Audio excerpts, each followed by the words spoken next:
Hey, how you doing? I'm making a video. How you doing? Yes, I am. You want to be in it, or you want to keep playing? I got some guests. I'm talking about some heavy topics right now. I'm talking about reality. I'm talking about our community. You just want to see? Well, this is it. This is my setup. I'm 43 minutes in. I'm talking about Life? yeah, life and the mysteries of life and matters of our community, and trying to help our people become more integrated and know themselves better. Ow. Sound like a lot? Does that sound important to you? Yeah. Okay, Nate, you have to do it. Y'all take care.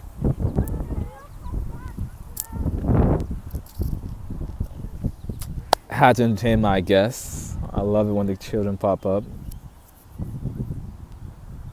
Again, let's keep this going. What was I even talking about? Matters of death and transformation. And our ancestors.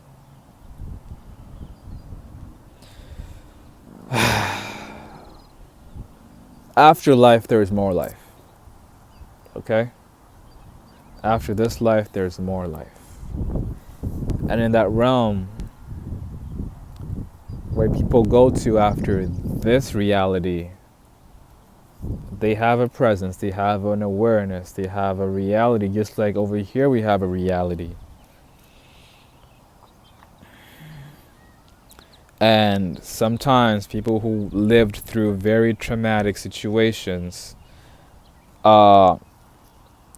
may have a lot to figure out on the other side within, because they carry some of that to the other side with them. And it can make some people feel stuck. It can make some souls feel stuck.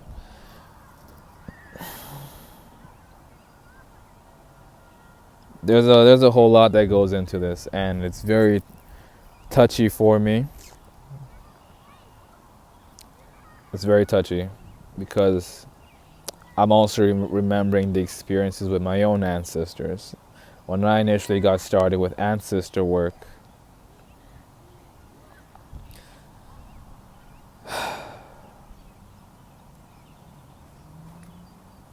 they're back. Too much stuff because there's Yeah, what do you guys have to say about the community, the black community? no life. So no, I'm just seeing. Hey, you're seeing, okay.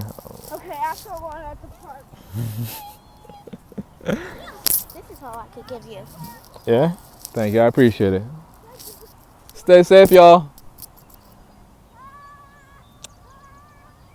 Ain't that pretty?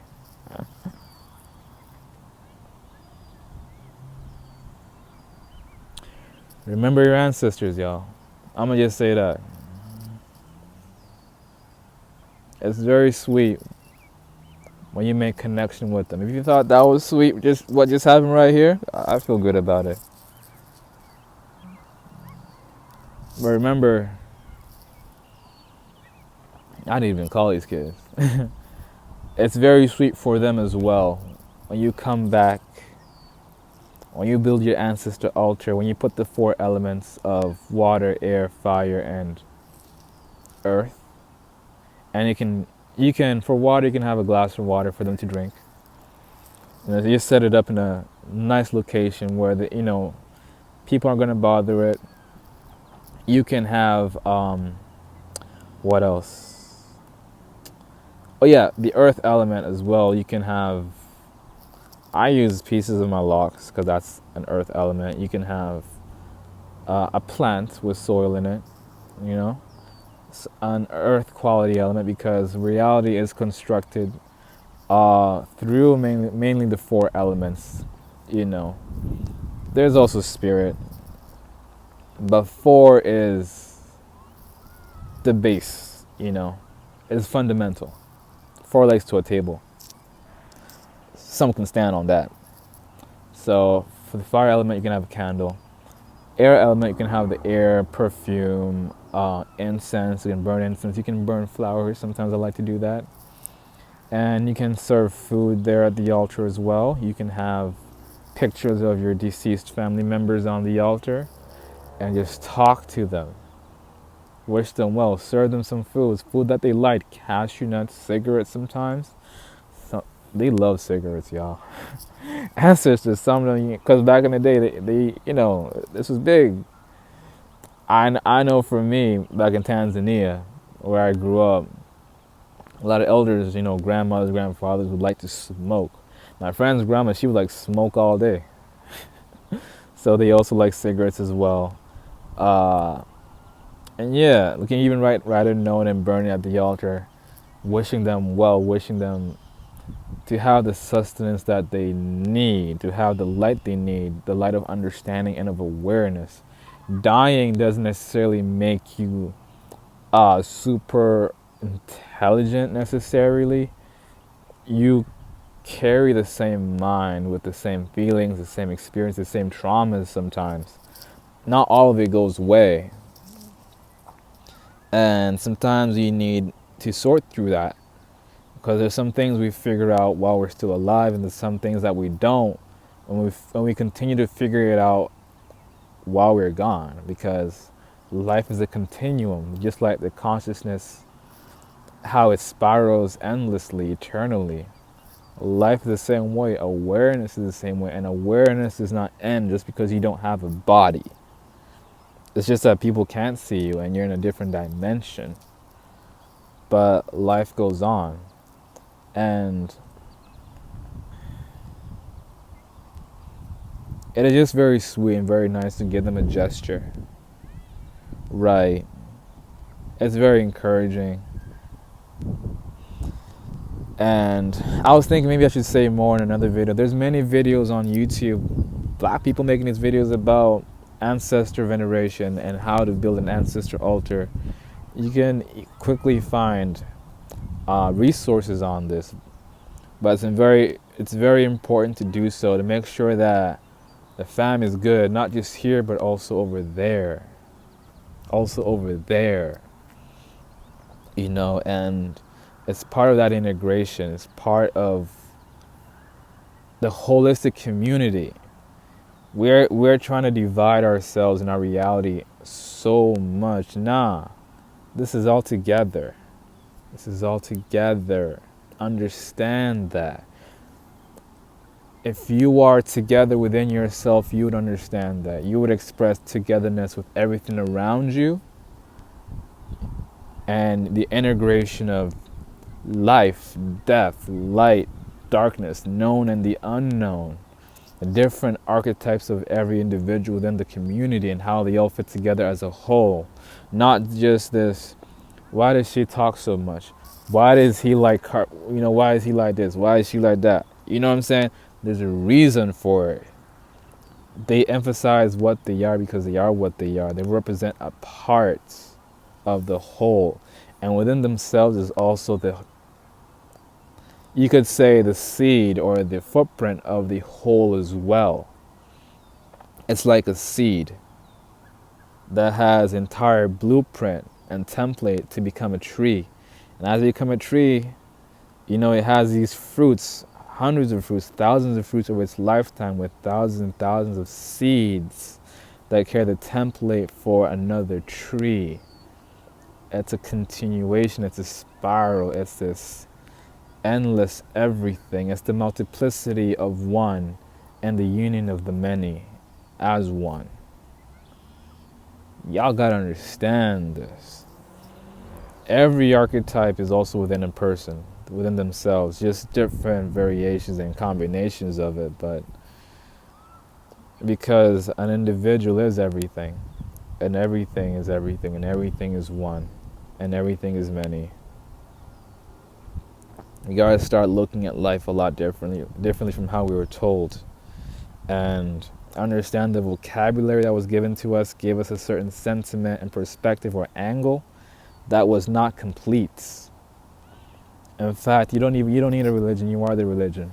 You are the book of life. You are.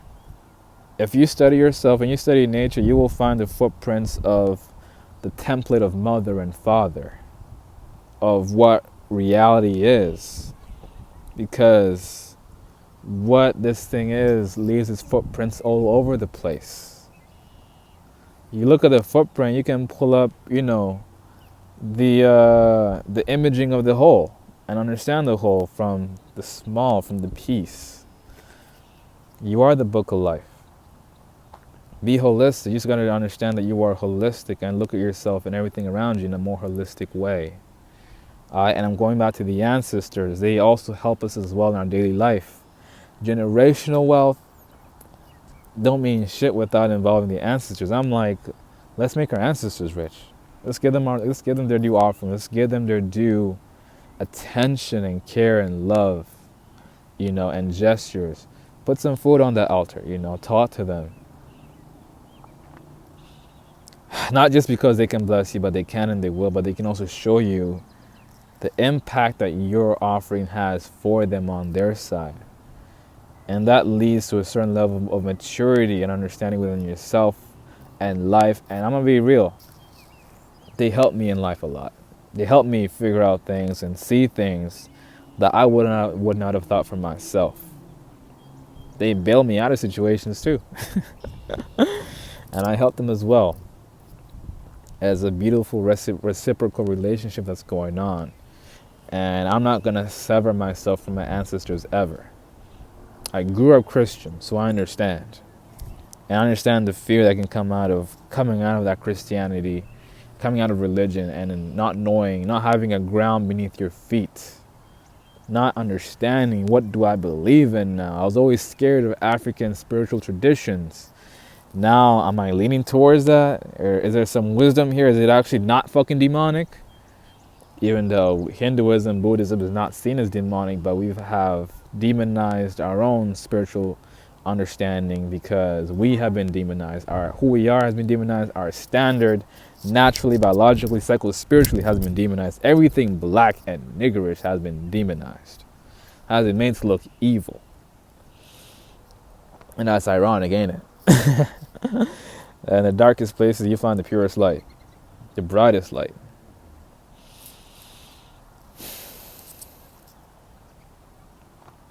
This video is going on to 55 minutes. I think I'm about to come to the end of it.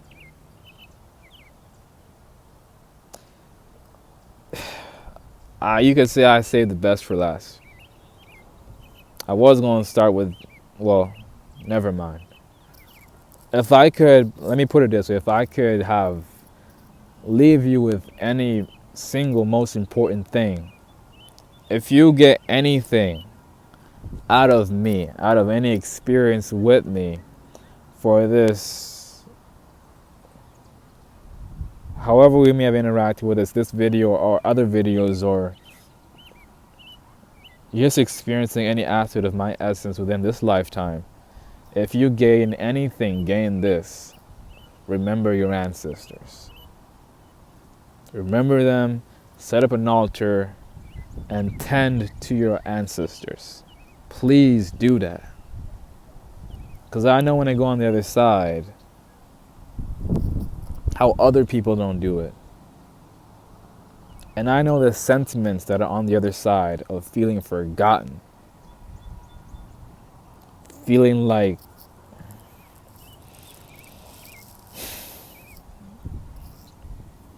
there's a lot of work that has to be done. There's actually not much work. There's little work. Nah, there's a lot of work. Fuck it. I can't sugarcoat this. Nah, there's work to be done. There's understanding to be gained. Thank you. Thank you very much. But I've laid out some information in this video. I think I said what I needed to say.